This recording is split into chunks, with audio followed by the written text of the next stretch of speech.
Nah, tapi karena saya sudah dicemarkan, tunggu bagian kalian semua salah.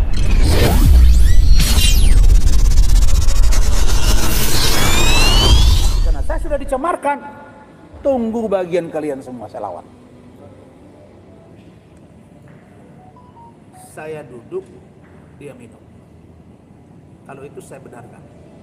Dia datang dengan saya setelah kami dari Medan. Loh, kalau dilecehkan kenapa datang? Oke. Yang kedua, saya itu sering ke tempat itu mandi, Pak. Bukan nonton-nonton di atas, mandi, Pak. Istri pun saya bawa. Oke. Kemudian kita cerita-cerita, ya saya tanya dia apa hobi, ya mungkin hobi minum, ya ayo. Tapi saya tidak minum, Pak. Kan bisa dibedakan di situ, Pak. Saya tidak minum dan diakui kan. Dan ada di si bawah ada dia. Dan itu korden begitu terbuka. Itu tempat hiburan. Dia bisa minum. Terus kalau saya nonton di situ, dia minum, saya nonton, terus apa yang salah, Pak? Saya mau tanya nih. Dia minum, saya duduk, saya nonton, dia minum, musik main. Apa yang salah?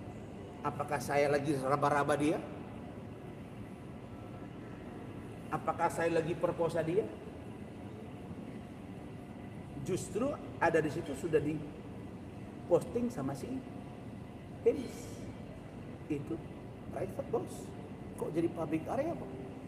Udah, masuk laporan polisi dia. Buktikanlah itu. Buktikan yang di Medan itu seperti apa. Kan dia bilang saya melakukan itu. Siapa saksinya? Iya dong. Terus kalau saya melecehkan dia sekamar di situ, saya di luar, dia di dalam. Saya perkosa saja dia. Kalau dia merasa terancam, lari dia. Ini keponakan saya tanya bolak-balik, dia iya. Dia mana tahu apa-apa. Orang dia datang ke atas, saya baik-baik aja.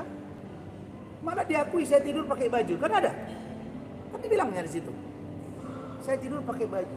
Pak, kebiasaan saya itu, Pak, tanya istri saya. Kebiasaan saya itu kalau saya tidur pakai sarung dan tidak pakai baju, Pak. Itu kebiasaan saya. Bukan saya munafik. Tapi karena ada Claudia dan dia adalah asli saya. Asli. Emang salah? Kan tidak ada. Dan kalau dia menolak, boleh dia pergi. Oh, dibilang itu kota Medan, lu mana bisa? Kan ada kantor polisi.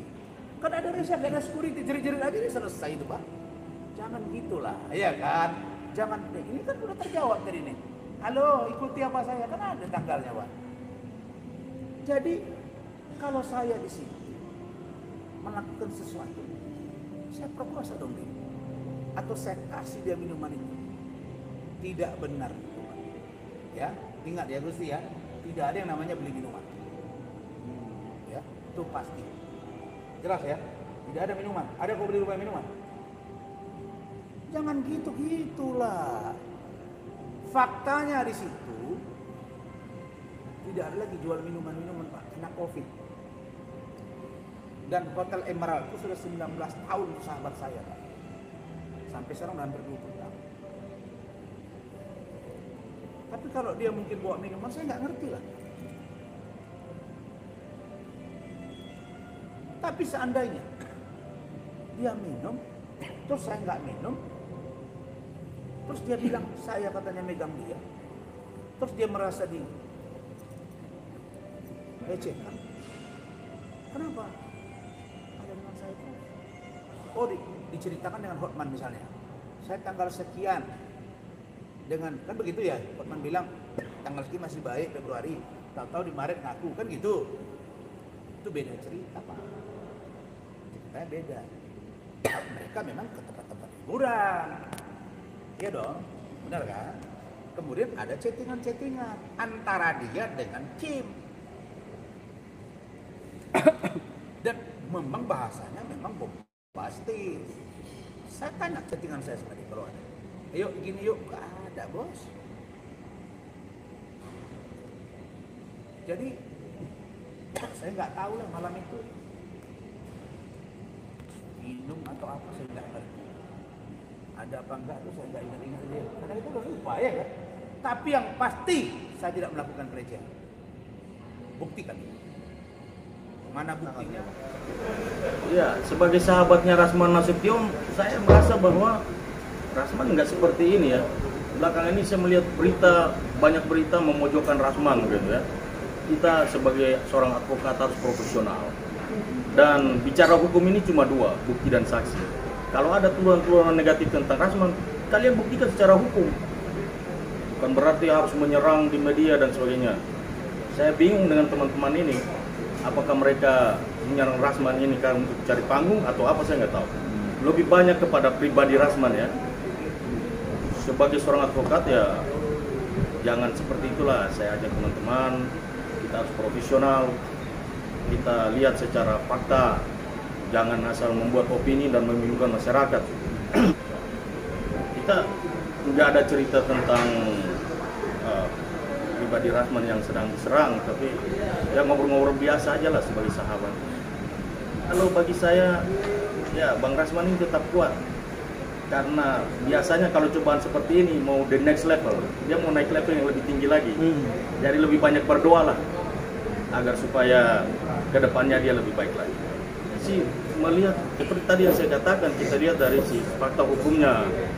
Bicara hukum positif itu tidak mengenal asumsi. Jadi ya kalau ada bukti, ada saksi, silakan buktikan aja di pengadilan. Seperti itu. Ama Rasman itu dekat dengan Bang Hercules.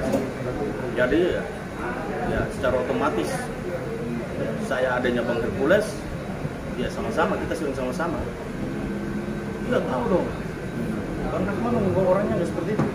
Kalau kita ketemu secara langsung, kita dekatin dia, hari-hari kan orangnya baik kok. Bisa saja, banyak pihak dan ada juga kesempatan seperti ini kan orang mau cari panggung kan. Itu yang saya bilang tadi, hukum positif tidak mengenal asumsi. Harus disertai dengan bukti, fakta, disertai dengan saksi-saksi. Jangan buat masyarakat jadi bingung dengan asumsi-asumsi yang kita buat.